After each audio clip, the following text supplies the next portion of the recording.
All of you, thank you so much for being here on the first day of the Cannes Lions Festival. It is already busy, and I know how precious time is, so we're so grateful you could join in this conversation.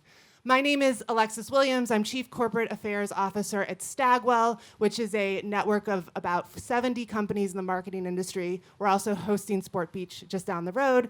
But most importantly, I'm here as the leader of the Future of News Initiative, which is a coalition of over 20 quality journalism companies, all dedicated towards creating a vibrant and thriving fourth estate going forward.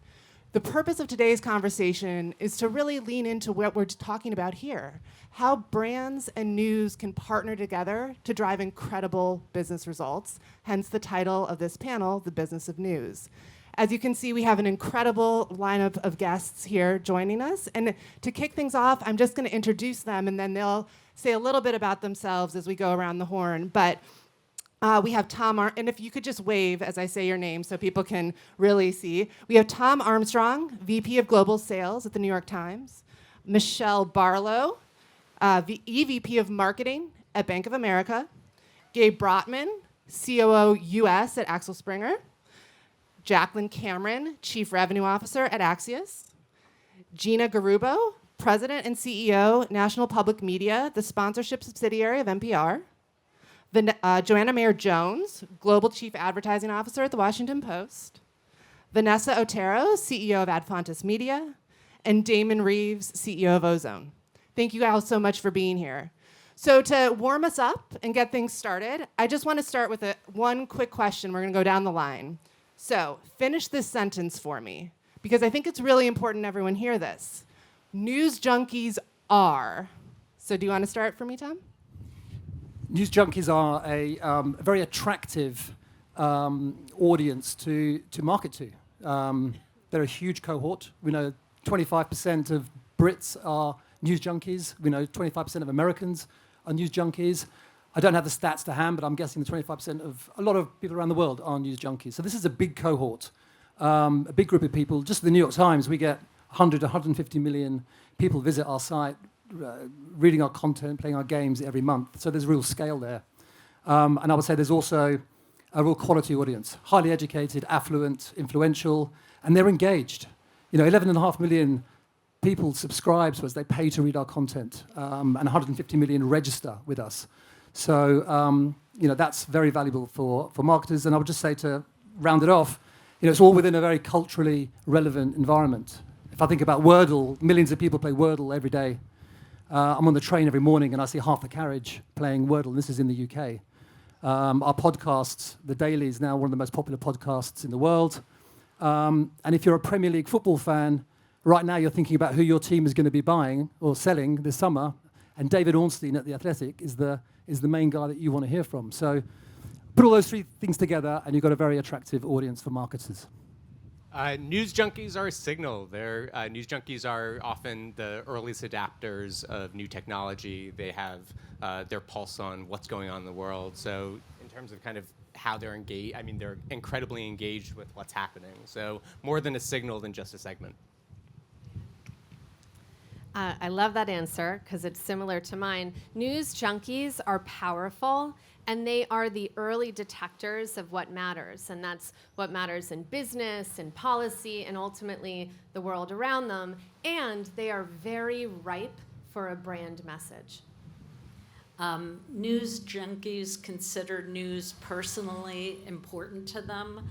News is a part of their daily life, and brands benefit from what we call the halo as people lean in and they're really curious and ambitious to understand what's happening in the world. They have that same curiosity for the brands that support news.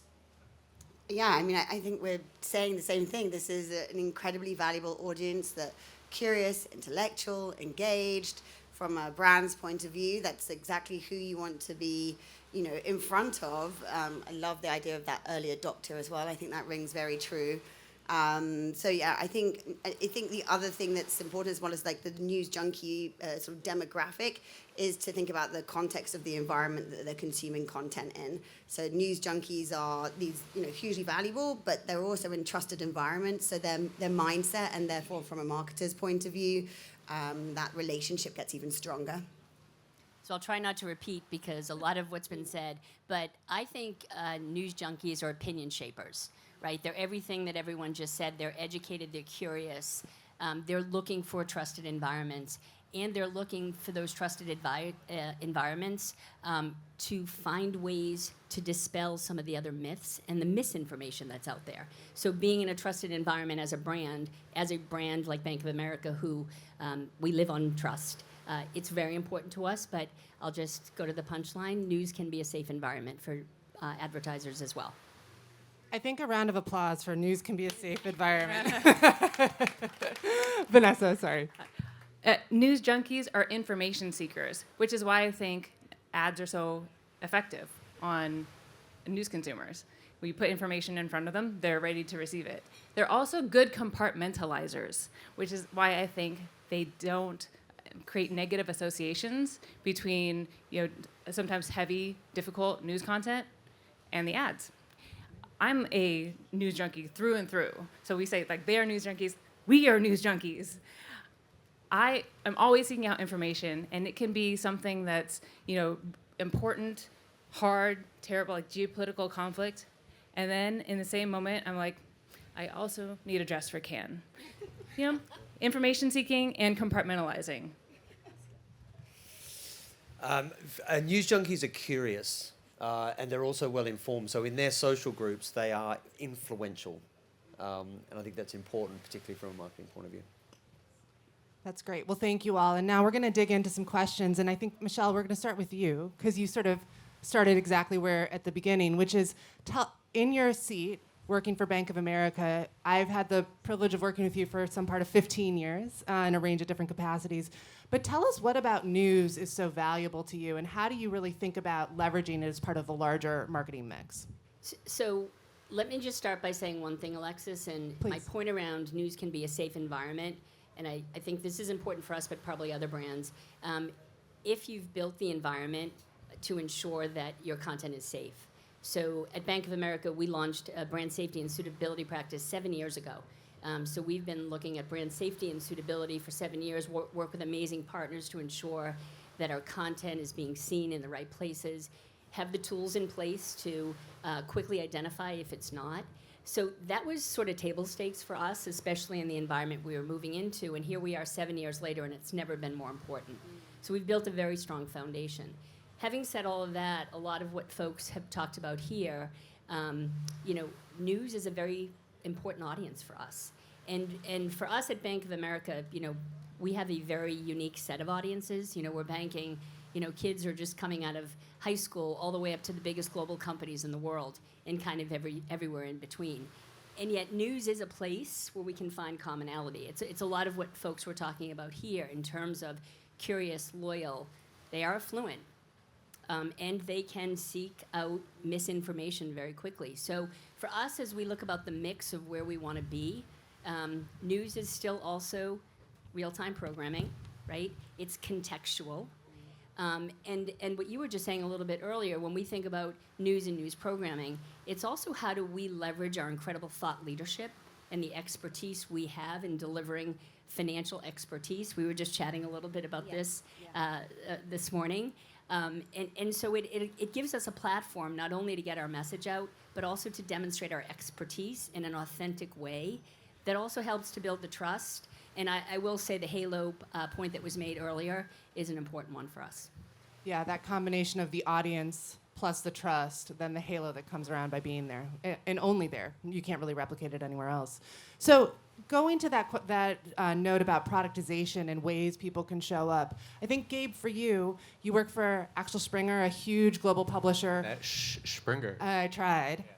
Tell us a little bit about what are some of the products and innovations you're doing within the portfolio that you think are really breaking through from a monetization standpoint? Of course. So at Axel Springer, 80-year-old publisher that was pretty much born in the ashes of the Holocaust. And what we were very mindful of is thinking about how to build audiences and build brands. Don't think about distribution, and really, focus on trust, focus on voice, and the relationship between, journalism, which is our number one product, and how to reach that audience. So, thinking about today in the age of AI or age of, our whole relationship with our end user is being fundamentally disrupted, and what we really care about is how do we continue to capture direct user engagement? How do we make sure that we're a conduit for advertisers to really be a leading platform for thought leadership? So we can touch on kind of many case studies, everything from what Business Insider is doing in AI-driven advertising applications, or what Morning Brew is doing in building one of the leading multimedia brands in today's journalism scene, to Politico really owning the policy conversation across the world, to Bild, which is, for those who don't know, I like to call it kind of the Daily Mail of Germany, but they have a captive audience and the leading truly the leading direct platform in Germany. So they're engaging in a much more conversational UI. So I think we place a lot of bets, both from an investment side, but also from a product innovation side. And great thing is we're seeing a lot of green shoots there. That's great. And I think to piggyback off of that innovation piece, Jacquelyn, I'm going to turn it to you. So Axios was founded not that long ago and has really taken on a huge mantle, digital properties, newsletters, local now as well. So tell us, what are some of the lessons learned from entering a crowded space, and how do you think about brands really leveraging what you've built in the smartest way possible? Yeah, thank you. Axios is just about 9 years old. And one of the things that I have had a really interesting opportunity to do in my career is represent new media like Axios. This also happens to be the second time I'm working for the co-founders. I was with them when they founded Politico many years ago in 2008. And I've also had the opportunity to represent some really storied brands on stage, like the New York Times and the Washington Post.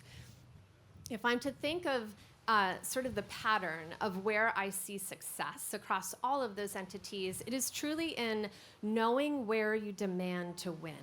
So being really clear about who you are, and ultimately making sure that every decision stems from that. At Axios, we bring to the table 5 critical audience profiles. Those are influencers, C-suites. We bring deal makers, communicators in media, and a smart professional across the local ecosystem that continues to grow. Every decision, every product built, every engagement tool that we're leveraging that Gabe mentioned, anything that we're building is built to develop a one-to-one relationship with that audience. From the business side of things, it's also really important for us to focus there, because it's important for me to talk to folks like Michele and her team. She's been a long partner of Axios' since the very beginning. And Politico since the very beginning. I think one of the reasons why the relationship continues to grow and become more textured is because we know who we are. We also know who we are not.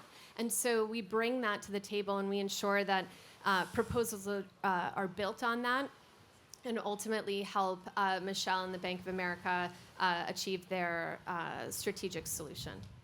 That's great. Now, Joe, I want to go to you. Yes. And you two have had a incredible career working across news in a range of different publishers. The Washington Post is really on a transformation journey. So tell us about some of the tech and tools, and also how is that making it safer, from your opinion, for brands to feel comfortable engaging in hard news environments? You're right. I've spent nearly 2 decades working in news, and I actually think that this moment is possibly the most exciting for news publishers, because the thing that we've always had in spades is trusted quality content. And I believe the demand and the need for that trusted journalism is going to become even more significant, especially as the role of AI-generated content accelerates. So publishers are just in this amazing spot right now where they have the ability to build new tools. We built Ask the Post, our own LLM, off of our archive for a really trusted, dynamic engagement with audiences. And we also have already all of this, 150 years with the Post, but these deep, very meaningful relationships with our audiences. So the combination of that unknown audience, quality content, and then at the Post we have the technologists, I think, that is something that we've been sort of renowned for. Our CTO came from Apple and Uber, doesn't have a news background, doesn't see some of the legacy news challenges, and is building. So, and just for historically, when I think about some of the trends that have happened in our category, and we were talking about this over the last decade, 10 years, 15 years, I felt like they always were happening to news versus news being at the forefront of them. We sort of ended up maybe not in the best arrangement with social media. There have been times where we haven't taken control. And I feel like right now, with the partnerships that we're creating with OpenAI, with the tools that we're building internally, I think publishers, and specifically news publishers, are on the front foot. And that, to me, is fantastic. We're building, we're innovating, and then we get to bring partners along with us. So from a brand's point of view, to be part of that, moment of innovation, of reinvention, of the commitment to make sure that we are still here in 150 years, partners are responding very well to that. That's fantastic. And so with that, Damon, I want to turn to you and turn to, in the vein of innovation, talk a little bit about Ozone, but then importantly, what is the gap you're filling that you think can really help brands engage with quality news environments? Sure. So Cannes, we launched in Cannes 7 years tomorrow, so it has a bit of a special place for Ozone. Ozone, so web publishers create exceptional, high-quality content to meet the needs of their audiences that are highly engaged and attentive that we've been talking about. Ozone's job, our purpose for our shareholders, who are all news publishers, is to curate that attention and engagement for the benefit of marketers at scale, so that we can better compete with budgets that would otherwise be going to social platforms and big tech that doesn't have the same level of engagement and attention with their audiences that we do. So the amount of time that's spent there is not the same, same quality as what we get in news environments. It's an incredibly powerful proposition, and buyers do engage with that. I think we're on a journey of just continuing to, bang the drum, continue to kind of meet the needs of the marketers, that in turn will start to drive more budgets back into news environments that are otherwise being lost. That's before we get into all of the trust issues that, unfortunately, it feels like not all media channels are held to the same standards, which I guess is the Stagwell research is really highlighting. That's very, very helpful. And just tell us, who is in the Ozone Consortium, just so everyone knows? Well, we've got, I think we're about 55 publishers, predominantly UK, US, but they're around the world. Our 4 shareholder publishers are The Guardian, The Telegraph, News UK, and Reach PLC, so all originated in the UK. That's great. Thank you. Now, Gina, over to you. So NPR in the United States is sort of like the lifeblood of communications. People turn to NPR for everything from the weather to what's happening in the world. So talk to us a little bit about, I think NPR was really on the forefront of things like podcasts, product innovation. Talk to us about how that product innovation is being received by advertisers and how you've really been early adopters given the scale and reach you do have. Yes, so NPR is a leader in audio journalism in America, and podcasts are an exceptional way for brands to speak to our audience. We have a custom production unit within our for-profit sponsorship subsidiary. We create all kinds of audio vignettes. We produce them in the voice and tone of the brand, so they can speak authentically and intelligently. Our biggest project right now, we are creating a 12-part podcast series for ARM Technologies. They design what goes into chip manufacturing. Their CEO, Renee Haas, every month will interview a technology dignitary and really go behind the scenes. We recently had the CEO of NVIDIA, AI Scale, So this is a very different way for a brand to be able to tell their story. And because it's audio, there's a very human connection. So as intellectual as it is, it also brings an emotional response. It's been very successful for the brands we work with. That's great. And then, coming to you, Tom, I think where you started was speaking about the diversity of the opportunities and platforms you have within the Times, which piggybacks nicely off the audio comment. But you have The Athletic, Times, Times Audio, Cooking, all of these pieces. How do you think about the totality of that and what that presents as an opportunity for brands in your ecosystem? Well, I think to start off with is to say that the news business is absolutely core to what we do. I loved what you said earlier about having a real sense of purpose or standing for something. And the mission that we have at the New York Times, a lot has changed with the New York Times over the last 10 to 15 years, but one thing that hasn't changed is the mission, which is original, independent, on-the-ground, reported journalism without fear or favor. And so news is absolutely core to the business. It's the foundation of everything. And it's growing. It's becoming more and more. It's becoming more and more popular. We can see every month that more and more people are engaging with news stories, even more than they were before. And I think that's because they really care about what's going on. They care about society. They care about what's happening in the world, and they want to engage with it. They want to understand what's going on. But at the same time, we do also recognise that people have lots of other interests, and so I think the idea for us was to scale and replicate the success of the news business across other categories like sports, cooking, games, and shopping, and really create this sort of portfolio of brands. And the portfolio is designed to mean more to more people. And if we can do that, we grow our subscription revenue and we grow our advertising revenue. That's great. Now, Vanessa, for you, I have a hard one, so it's a two-part question. Because I think we need to hold two pieces when we talk about advertising and quality news environments.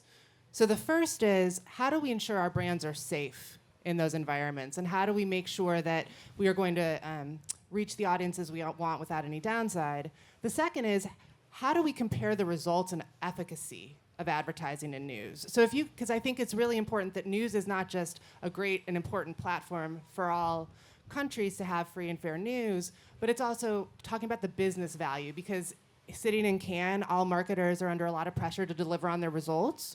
So I'd love if you could touch on both of those pieces for us. Absolutely. I mean, news performs, period. What we do is we help advertisers activate on high quality news. And what we mean by high quality is highly reliable and minimally biased. If you're not familiar with Adfontes Media, we're best known for an infographic called the media bias chart that you may have seen floating around the internet. So high reliability, minimally biased. So we particularly help advertisers programmatically at scale get this high quality inventory. Domains, URLs at the app level.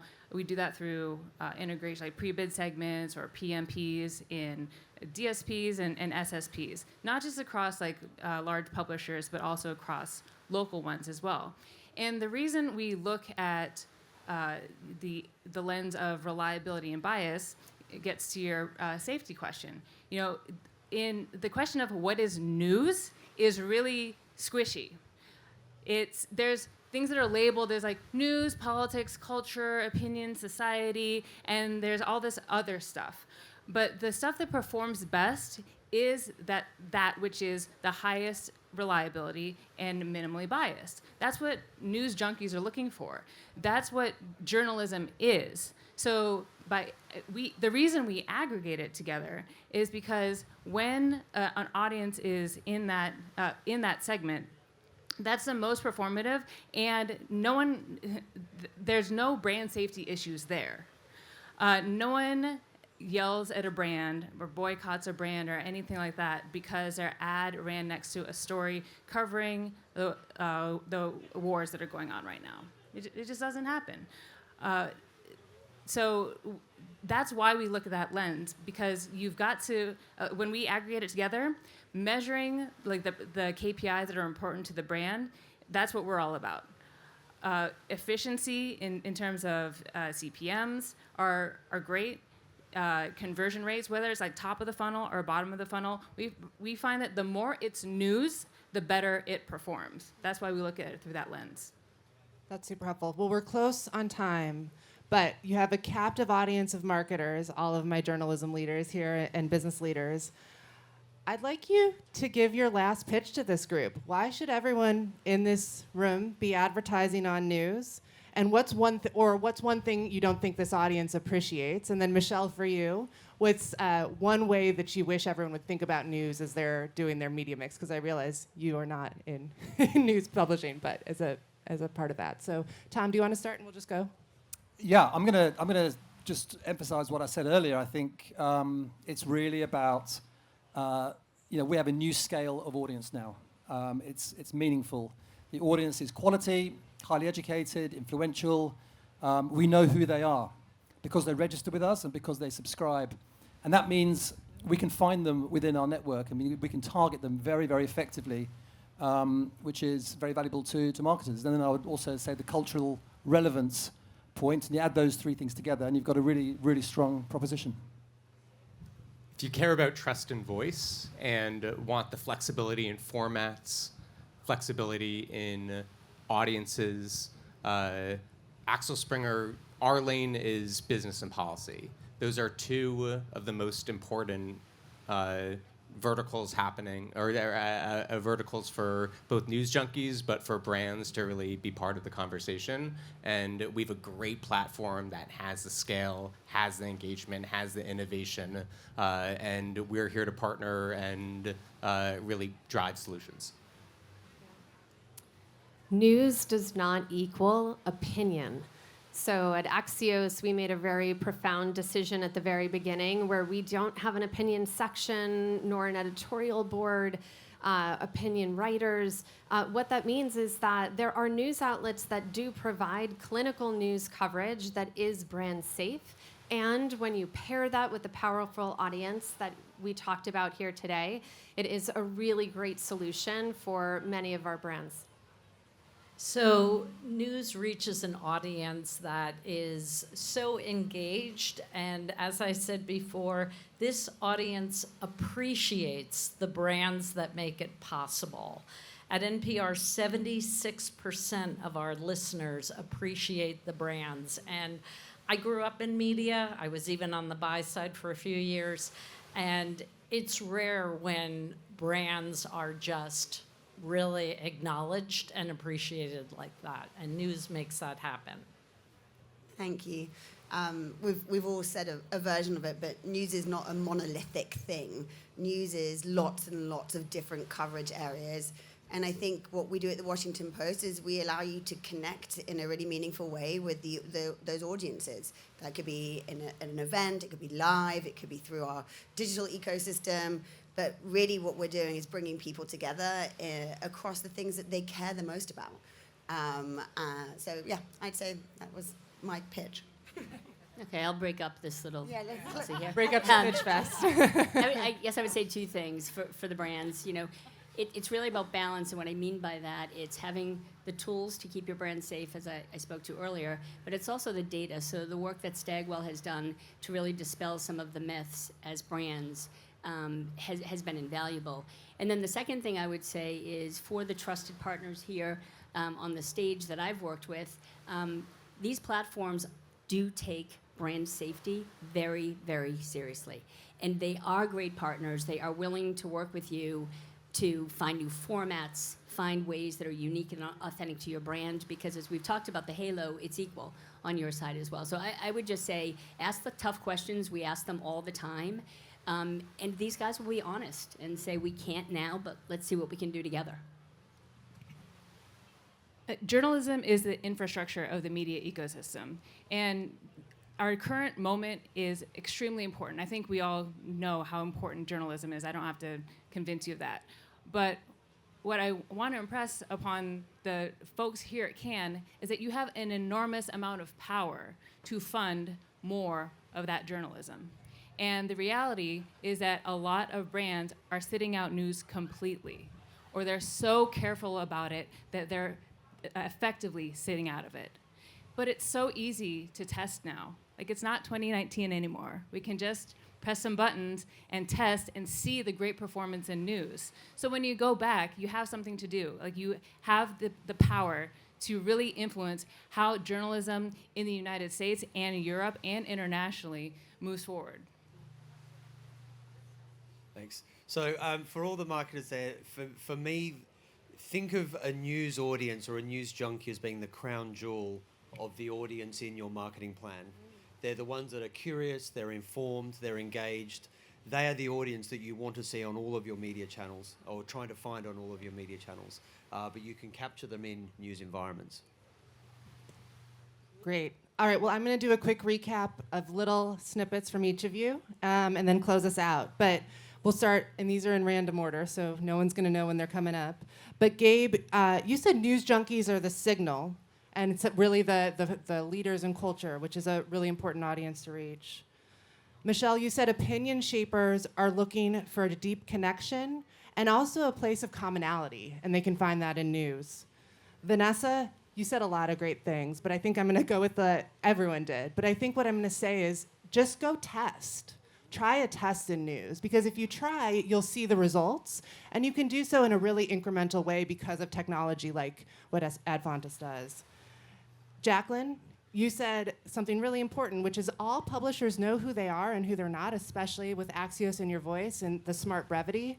So find publishers that match with what you're trying to accomplish and whose audiences match there too. Joe, I love what you said, the optimism. This is the most exciting moment for news because for the first time in a lot of technological innovation, publishers are on their front foot as it relates to AI and really shaping that in a way that will benefit the news. Damon, I had a different one from you, but I think we have to go with crown jewel. Yeah. So news junkies are the crown jewel of all marketing audiences. If you are not on news, you are missing out on them. Gina, I loved how you talked about the connection and how news can create a connection, and especially with new platforms like audio, and really build that bridge. Tom, I loved how you talked about how you're scaling and how you took the success of news, actually taking what works so well in news and applying it across so many different platforms. And so I think I did everyone. I got everyone, right? Yeah. All accounted for? Great. So if I would leave you then, it's a large group, but it's a great group. If I would leave you with one thing too, I would say what we just completed a study, and what we found is that exclusive news readers in the United States and Europe have gone up by 3 percentage points. So 14% of people exclusively read news. The other thing we found is that when you integrate news into your campaigns, you get a 33% better return on advertising spend. So audience you have to reach that are opinion shapers or signalers, and higher return on spend. So to me, it's a no-brainer, and I hope for all of you too. So thank you very much for the time. Have a great rest of your can.